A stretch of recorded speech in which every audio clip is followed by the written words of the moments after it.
Hello everyone, I am Justina Perez and I welcome you all to today's daily news analysis.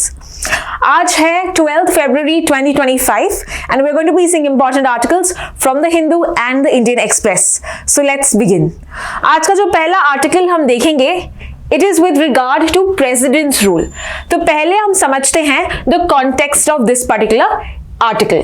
तो यहाँ पे अगर आप देखते हैं recently if you have read the news of the past few days, of course political angle है इसमें. It is with regard to the chief minister of Manipur, okay, जो है बिरेन. तो ये जो बिरेन सिंह है, N Biren Singh, he has resigned from as a chief minister of Manipur. So in this context, we are seeing that जो BJP की वहां पे गवर्नमेंट है, they are looking for another candidate to be a chief minister.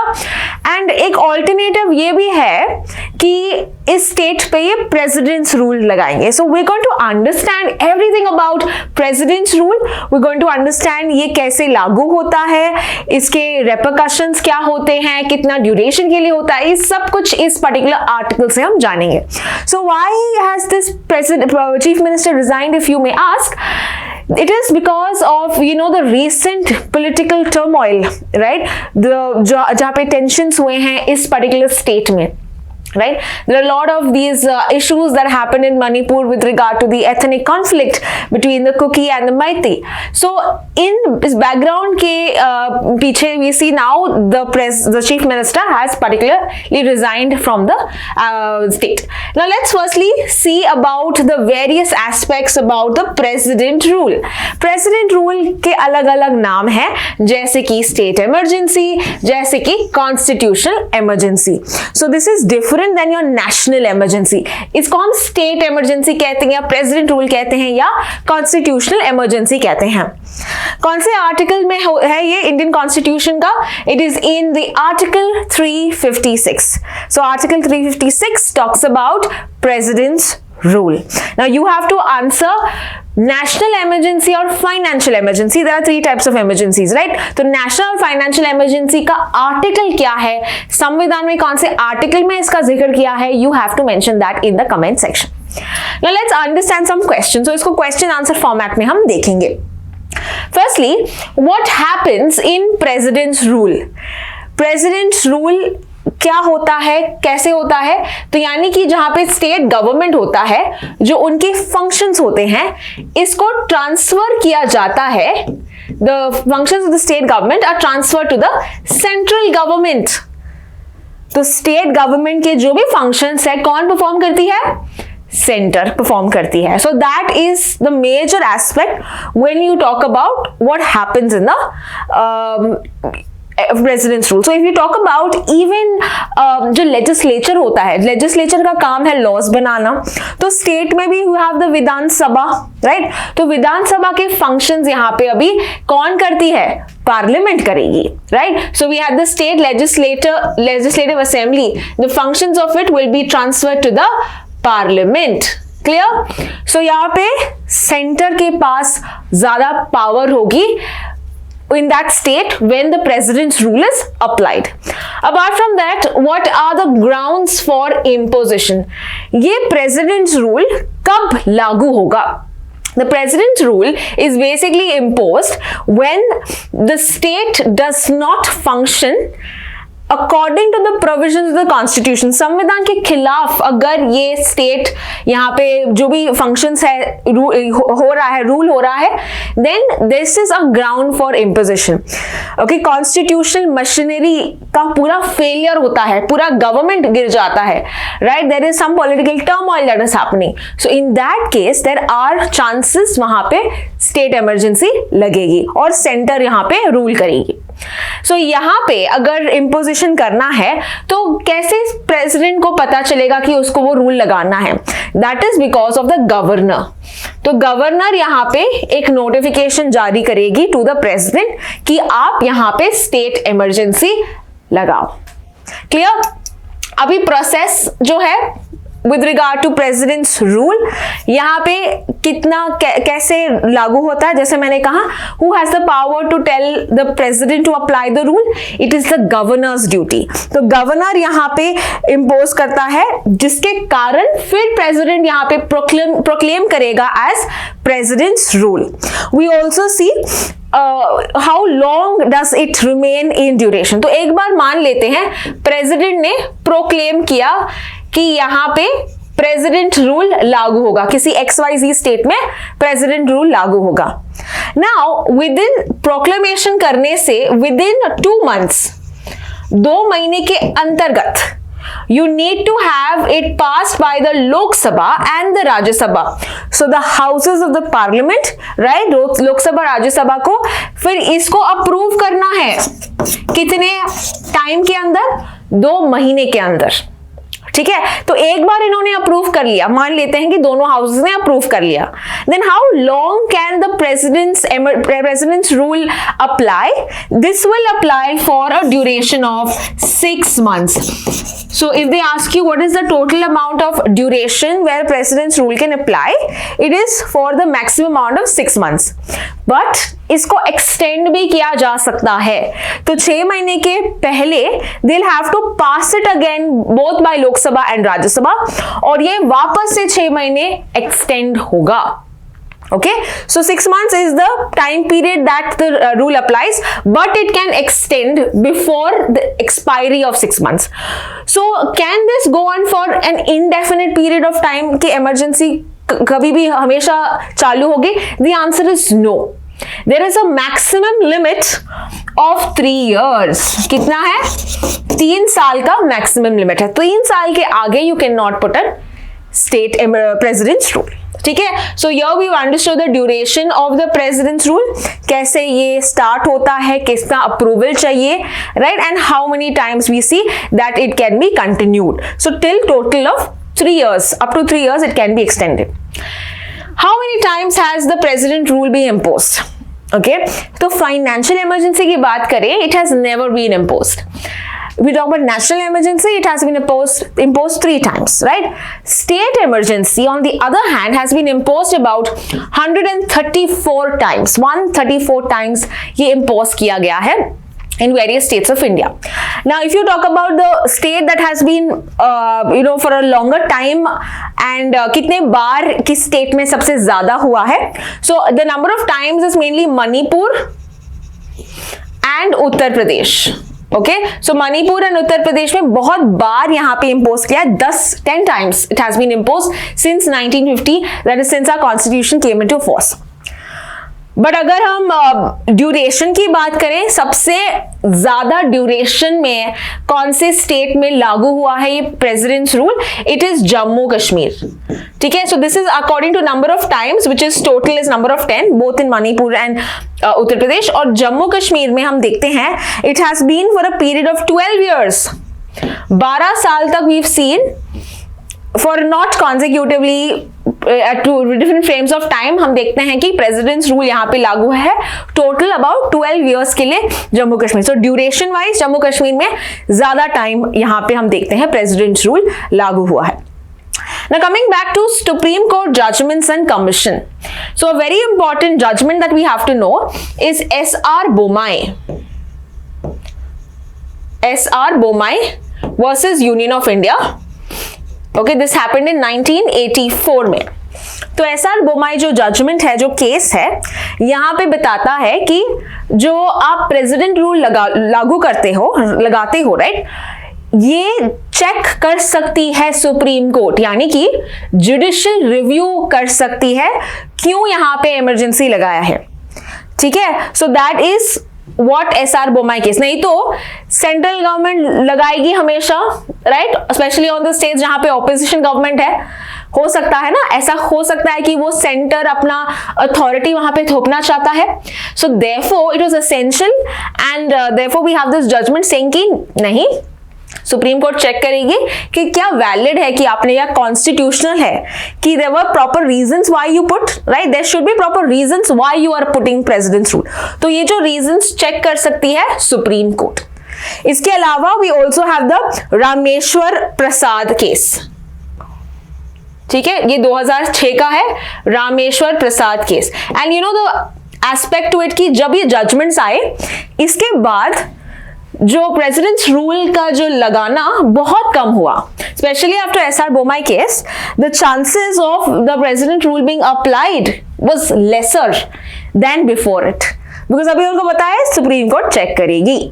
So Rameshwar case also says कि कुछ objective criteria होना चाहिए कि क्यों आप लगाते हो, ना कि सब्जेक्टिव क्राइटेरिया कि मुझे लगता है यहाँ पे लगाना चाहिए। So there should not be any subjective criteria to it, there should be an objective criteria to it for applying और imposing president's rule. There were also some commission जैसे कि Sarkaria commission and Punchhi commission, ठीक है, ये दो commissions जो आए थे with regard to giving recommendations with regard to working of the government. तो यहां पे सरकारिया कमीशन ने कहा ये एक्सेप्शन की तरह आप यूज करो president's rule, you should not apply it according to your whims and fancies. आपको चेक करना है, okay, it should be like the last resort कि आप यहाँ पे आपका सेंटर का रूल लगाओ, ठीक है। Punchhi commission also talked about having president's rule applied only to certain regions, specific districts पे लगाओ, ना कि पूरे state पे, right? Because you're going to disrupt the working of the entire state, right? So that is what Punchi Commission also said, restricting it to specific regions where there's a failure of the machinery. Clear? तो ये पूरा हमने article समझा है with regard to president's rule. Let's proceed to the next article then. अगला article जो है, we have been listening about it for the past 2 days now, but today some new points come and that's how we have to refer to it. तो यहाँ पे जो points हैं with regard to India and 57 countries call for inclusive and sustainable AI। तो हमको background तो पता ही है, अगर आप 2 दिन से देख रहे हैं कि AI एक्शन समिट, राइट, कहां पे हुआ ये AI action summit? This happened in France, और इसके को चेयर कौन रहे हैं? One is France and India, right. तो Indian prime minister Narendra Modi has been co chairing this particular summit. इसके पहले भी हमने कौन से समिट्स देखे थे? ये जो समिट है 2025 का है, राइट। इसके पहले 2 समिट्स हुए थे 2023 में एंड 2024 में। 23 में we saw it happened in UK Bletchley Park, and in 24 we saw it happened in Seoul which is South Africa. दोनों के डेक्लेरेशंस हमने प्रीवियस 2 वीडियोस में अभी तक देखा है, right. Now coming to this aspect, क्या इस समिट से निकल के आया है? ये 2 दिन का समिट था, and yesterday that was on Feb 10th and Feb 11th, right? So Feb 11th का आखिरी दिन था, एंड इसके अकॉर्डिंग कुछ एक डेक्लेरेशन आया है। So they have brought about an international AI declaration. So this is like the product of this particular summit. और यहाँ पे हमको न्यूज है कि we've got many countries signed it, including China, including India, France, right? Many countries signed it, but 2 countries did not. Which are the 2 countries? One is USA and the second is UK. In 2 countries ने अभी तक ये declaration जो आया था 2025 के summit के through, ये 2 कंट्रीज ने साइन नहीं किया है, and they have not stated the reasons why. Okay, so US we see that the vice president of US had come to represent US, right? That is JD Vance. तो JD Vance यहाँ पे आए थे और उन्होंने comment नहीं किया ज्यादा. He said that okay, I'm come to discuss about AI opportunities rather than AI safety के बारे में, and that's how we see he has not signed this particular agreement. Now coming to understand what are the key points, तो हमने last class में देखा था कि themes क्या है पेरिस समिट ऑन AI के बारे में, and if you talk about एक आर्टिकल है जो again Indian express, the Hindu, बहुत सारे आर्टिकल्स AI के बारे में है, तो पूरा हम मर्ज करके डिस्कस करेंगे. तो एक फ्रंट पेज में द हिंदू में बताया है प्राइम मिनिस्टर ने कि technology always does not take up jobs. It's not a thing कि टेक्नोलॉजी आएगी तो जॉब्स चली जाएगी, ये हमारे प्राइम मिनिस्टर कहते हैं. And of course a prerequisite to it कि अगर टेक्नोलॉजी जॉब्स नहीं खाती है, so how does it create more jobs? The reason is jobs will be created by AI, because हम देखते हैं ना कि लोग कहते हैं because of AI बहुत सारे jobs चले जाएंगे. तो ये statement oppose करता है, contrasting statement है कि नहीं, AI does not eat jobs. Jobs जो है, अगर आप एआई या टेक्नोलॉजी से रिलेटेड आप उसकी ट्रेनिंग करवाते हो, आप इसके स्किलिंग करवाते हो, रीस्किल करवाते हो, जो लोग हैं ऑलरेडी इन द वर्कफोर्स उनकी रीस्किलिंग करना। सो ट्रेनिंग का मतलब है फ्रेशर्स को सिखाना, right? That means you are training somebody who is just out of college in this particular field, that is called training. Second is reskilling, that means I am already in the job force and अभी एक नई technology आई है तो मुझे reskill करना है ताकि I know how to use this technology, so that is called reskilling. And the third aspect which is necessary, is an essential aspect, is adding it to the curriculum. यानी कि अभी जो बच्चे स्कूल में है वहां पे आप AI या टेक्नोलॉजी एस्पेक्ट add करो in their syllabus, right? So these three aspects are important. Then only, of course, we will have new jobs, more jobs, okay, and high level of jobs, right? तो ये एक essential aspect है। The other thing जो हमारे prime minister कहते हैं, that AI should not be biased, ये biased नहीं होना चाहिए। ओके, हाउ कैन आई से AI इज बायस्ड? ये एक टेक्नोलॉजी है, बायस कैसे हो सकती है? Let me give you an example. So you must have heard of the recent technology which China has got, इसका नाम क्या है? डीप सीक, सुना है ना? DeepSeek, we recently read about it in the current affairs news analysis. तो DeepSeek जो है, अगर आप उनको क्वेश्चंस पूछते हैं of any political aspect of China, example की ओर पे Tiananmen Square massacre, जहाँ पे we've seen the massacre that happened in China in this particular region, okay, shutting down the freedom of speech, okay, so ये event हुआ था China में which led to many people losing their lives. Now इसके बारे में अगर आप पूछोगे, they refuse to answer, यानी कि DeepSeek जो टेक्नोलॉजी है, जो AI है, the chatbot does not answer with regard to this. Clear? So it is so कि हमारा जो AI सिस्टम्स हैं, they will be biased depending on आप कौन सा उनको डेटा देते हो, कौन सा डेटा सेट आप फीड करते हो, according to that they will give you an answer. So therefore you can expect a biased answer कि इट कैन सपोर्ट आइडियोलॉजीज, मान लेते हैं कैपिटलिज्म के बारे में, ओके, या एक stretch of systems is what that particular government follows, इसीलिए जो टेक्नोलॉजी है ये उसी को कॉपी कर रही है. Now don't you think that will make it biased, right? That will make it biased because वो जवाब वैसे देगी जैसे आपने इंफॉर्मेशन फीड किया है. So therefore, our Prime Minister says that it should not be biased. जो data sets है ये localized नहीं होने चाहिए, otherwise it is going to create problems for the entire world. तो यहाँ पे एक collaboration होना चाहिए with regard to data, so that whatever data we get as a user, it should be transparent. Okay, we should be able to decipher. We should get proper data from AI और वहां पे we should ensure कि एक जगह पे वो उसका जो tilt है नहीं होना चाहिए. So that is another aspect. Apart from that, we also studied in yesterday's class कि जो AI है ये inclusive होना चाहिए, इसके benefits मिलने चाहिए specifically to the global south, यानी कि जो कंट्रीज हैं that are in the low income या मिडिल क्लास जो है, in countries, middle income countries, यहाँ पे इनके बेनिफिट्स ज्यादा होने चाहिए. So we should take up more challenges what the countries are facing in the global south. तो ये पूरा हमने आर्टिकल देखा and we saw the recent declaration that is signed, which is called as International AI Declaration for now, which is an outcome of this particular summit, and India, France, China, these countries have signed except for UK and US. Let's proceed to the next article then. अगला जो article है एक bill के बारे में है, तो इस बिल के बारे में हम चर्चा करेंगे.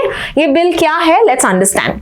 तो अभी क्या चल रहा है, we know the budget session is ongoing, यानी कि पार्लियामेंट में सेशंस चल रहे हैं और इस सेशन में बहुत सारे डिबेट्स चलते हैं. So it is said that there is going to be a bill that is going to be tabled, which is called as the immigration bill. तो ये क्या है, इमिग्रेशन एंड फॉरेनर्स बिल, इसके बारे में थोड़ा हम देखते हैं. So basically एक बिल लेके आएंगे that will streamline our immigration laws, ये अलाइन करेगा हमारे laws with regard to national security, with regard to various regulatory frameworks, और ये रिप्लेस करेगा जूने पुराने लॉज को। तो कौन से लॉज को ये रिप्लेस करेगा? We'll see the passport entry into India, this was a 1920 act, registration of foreigners act 1939, Foreigners Act of 1946 and the Immigration Carriers Liability Act 2000. तो चारों एक्ट को रिप्लेस करके we will have a single law called as the Immigration and Foreigners Law. The question is, do we need such a law? Is there a requirement of such a law? Now here if you see, जो आप laws देखते हो, देखो independence के पहले वाले laws है 1939, 1946, right? They are old laws, so they are outdated. सो इसको रिप्लेस करना आवश्यक है। So that is one important key aspect. Second aspect is, अभी क्या है, टेक्नोलॉजी आई है, right? Cyber security, cyber threat, AI, so the threats are changing, they are dynamic. तो इसको अलाइन करके we need our laws to be more stringent, to be more effective, जिसके कारण we need to keep updating, right? हमको update करना आवश्यक है। So that is the reason it's essential that this law और this you can say the law has been tabled or the bill has been come. Apart from that we talk about जो national security के लिए, okay, हमारे जो to get away with these militants that are coming in through various sources, इनको हमारी country से बचाने के लिए we need such strict laws. So that is what the government has said, the reasons why they have brought about these new laws. So we're going to see the key features of the bill, and यहाँ पे सख्त violations अगर करोगे, there are stricter penalties. Like for example, अगर unauthorized, जैसे धुनकी या धनकी के root से आप आ जाते हो, या very illegal रूट से आ जाते हो, unauthorized entry 5 lakhs का फाइन है। अगर आपके पास फेक पासपोर्ट है तो 10 लाख का फाइन है। So this is with regard to what are the various punishments with regard to violating any laws.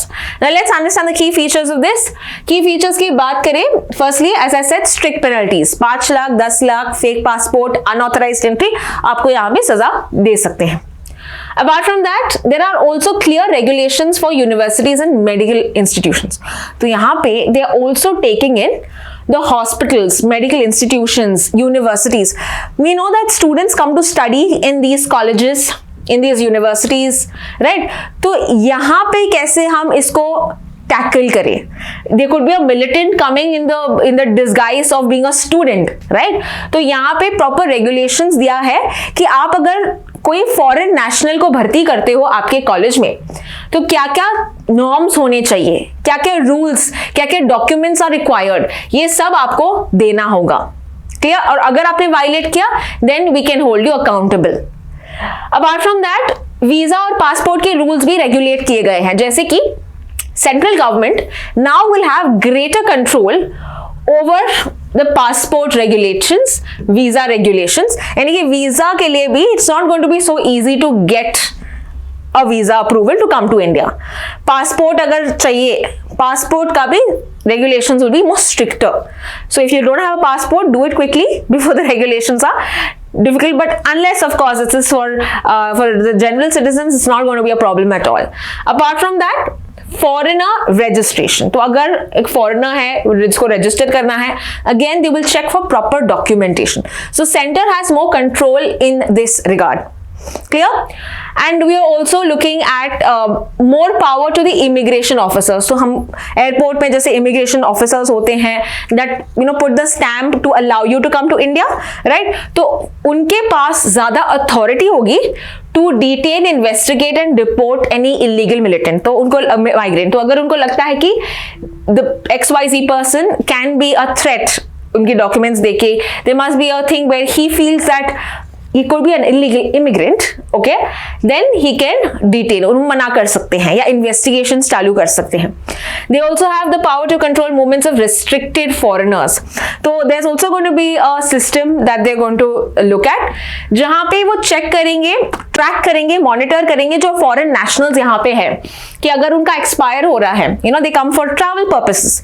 So if they exceed their stay, right? So all of this is also going to be tracked by the immigration officers, the central government. They also have the right to deny if उनके लगता है कि security risk हो सकता है. So again, more powers to officers. And finally, liability of carriers and transport operators. इसका मतलब क्या है? एयरक्राफ्ट या शिप लेके आ रहे हैं कुछ foreign nationals who can be militant in nature, right? So who should be held responsible? Of course, the people that are getting them, कि आपने चेक नहीं किया. जैसे हम एयरपोर्ट में जाते हैं, हमारा पासपोर्ट दिखाते हैं, right? So it is XYZ airline company who checks your passport, right? Checks your baggage, does all of that. So in that case, the carrier जो airline company है उनको भी यहाँ पे दोषी ठहरा सकती है. So that's what this say.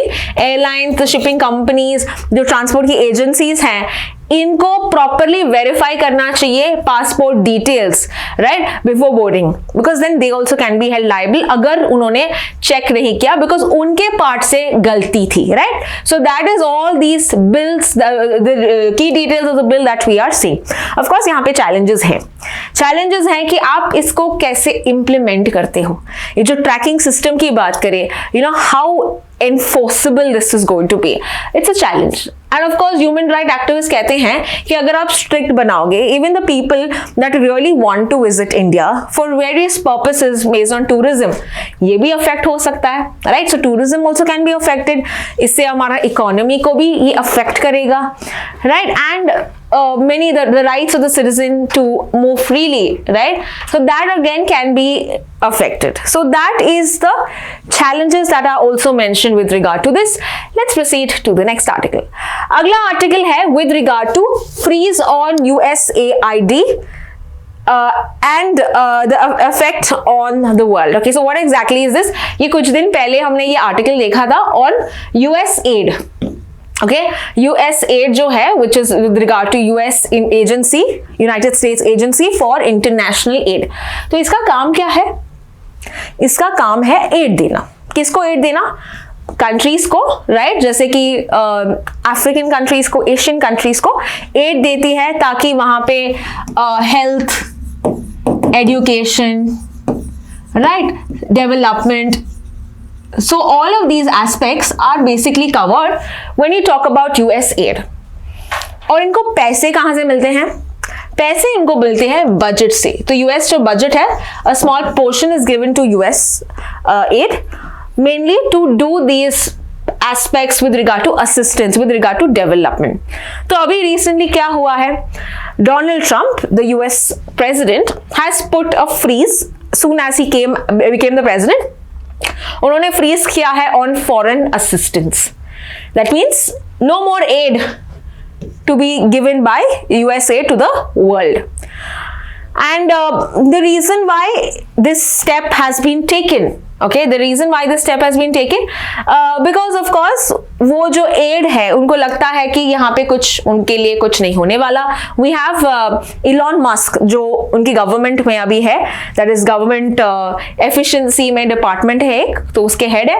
So even he has put this body as, कि क्या काम है, what are we achieving out of this particular aspect.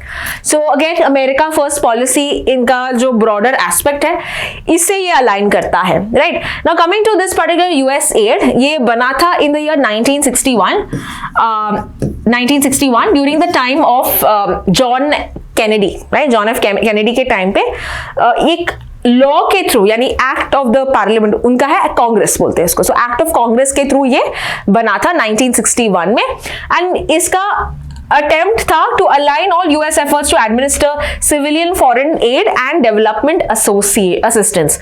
Now what exactly it is, देखो उनका एक मकसद था for doing this particular aspect.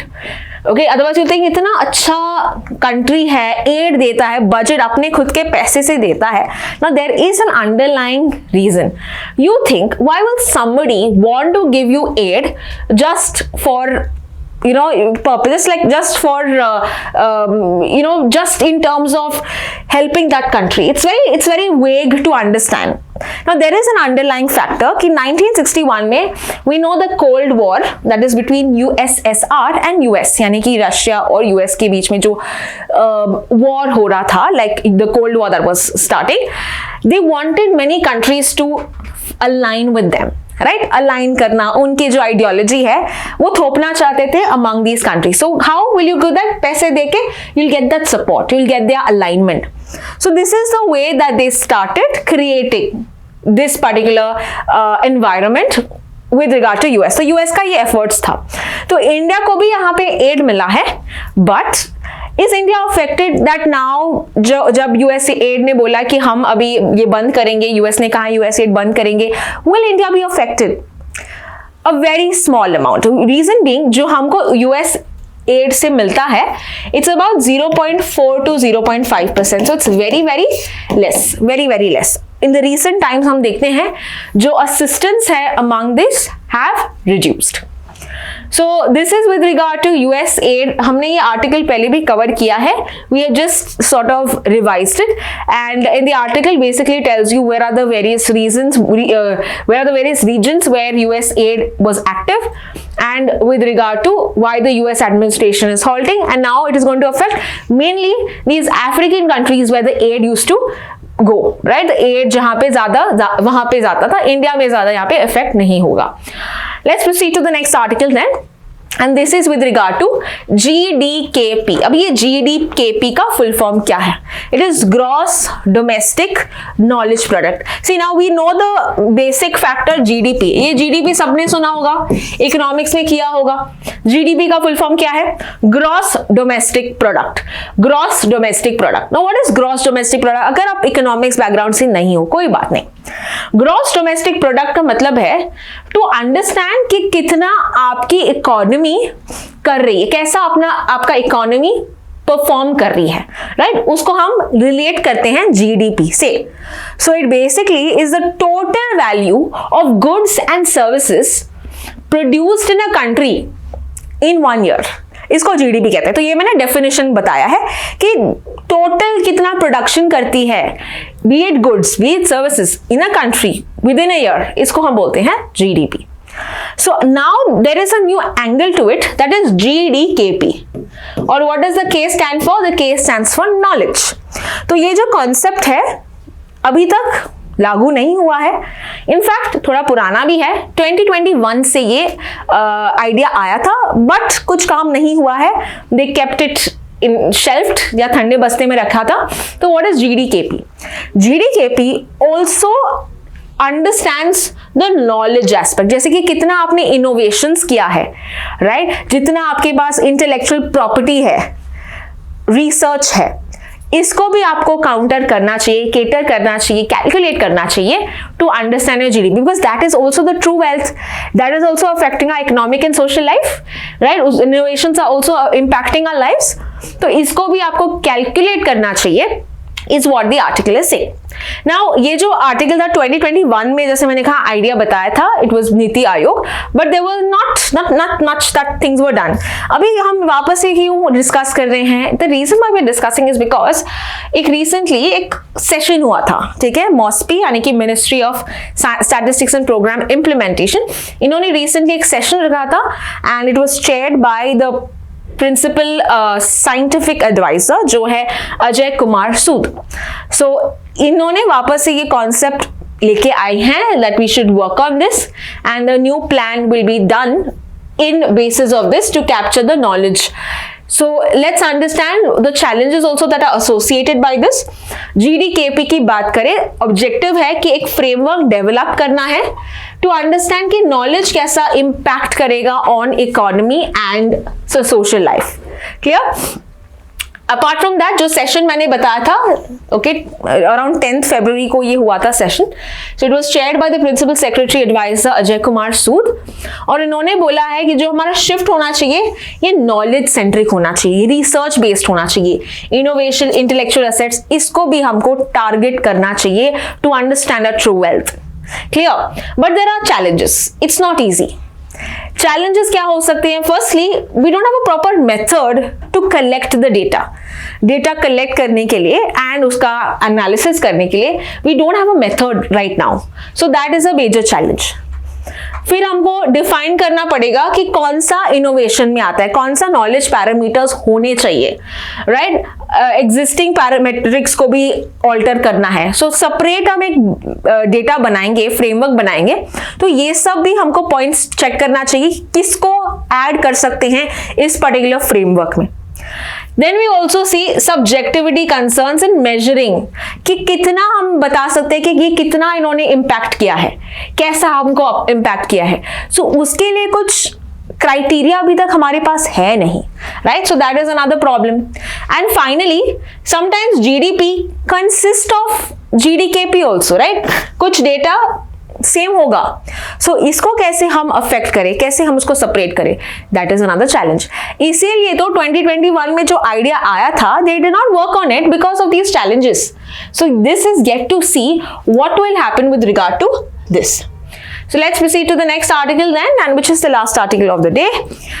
Trump and Modi meeting. Okay, so हमको पता है हमारे प्राइम मिनिस्टर पहले फ्रांस में गए थे, उसके बाद गए थे यूएसए, राइट? सो अभी यूएसए गए हैं, 12th and 13th इनका यूएस का विजिट है. He is visiting the white house and यहाँ पे हम देखते हैं the ties between US and India. Now when you talk about this, of course recently अगर जब देखते हैं डोनाल्ड ट्रंप अलग अलग आदेश लेके आए हैं, एग्जीक्यूटिव ऑर्डर्स जिसको हम कहते हैं. So what are the recent executive orders that have affected India? जैसे आप देखते हो मेजरली द टैरिफ्स, है ना? मेजरली टैरिफ्स, जैसे बोला कि 25% टैरिफ स्टील एंड एल्यूमिनियम में लगाएंगे, और हम जो इंपोर्ट्स आते हैं यूएस में, जो कल के आर्टिकल में हमने देखा था, तो क्या करेगा यूएस उसमें टैक्सेस लगाएगा. जो भी आ रहे हैं, बाहर से आ रहे हैं कमोडिटीज, उन पे कितना परसेंट टैक्स? 25% टैक्स. और हम भी 5th रैंक पे हैं with regard to our products in US, so इसमें हम भी अफेक्ट होंगे. Apart from that, you know that a number of officials, a number of people were sent back to India, है ना? पंजाब में, because उनका वीजा एक्सपायर हुआ था, all of various reasons, they were sent back to India. तो यहाँ पे people to people ties जो है, right? यहाँ पे जो हमारा डायस्पोरा है, इसको वापस से भेजा था. So in the recent times we see that US has been also talking about BRICS, कि BRICS nations पे वो sanctions लगाएंगे, okay, BRICS के countries पे लगाएंगे, ये बताते हैं with regard to this. So now this gives an opportunity to India, okay, to talk to US president with regard to these aspects and change his political stand on various things that affect India, right? जो sanctions ये लगाते हैं, इससे थोड़ा बचने के लिए, इससे कम करने के लिए we need to talk about this. जैसे अगर आप देखते हो रुपये का जो वैल्यू है ये कम हुआ है, and we know that foreign investors they are pulling in the money from India, right, for the scare of the trade wars that are already ongoing. So ये जो है इंडिया की इकोनॉमी को अफेक्ट कर रहा है. अगर हम स्टॉक मार्केट्स देखें, they are crashed. Reason being, investors don't have faith now and they are pulling all the money out. Okay, so these are some issues that we are seeing which are looming and it is affecting our economy.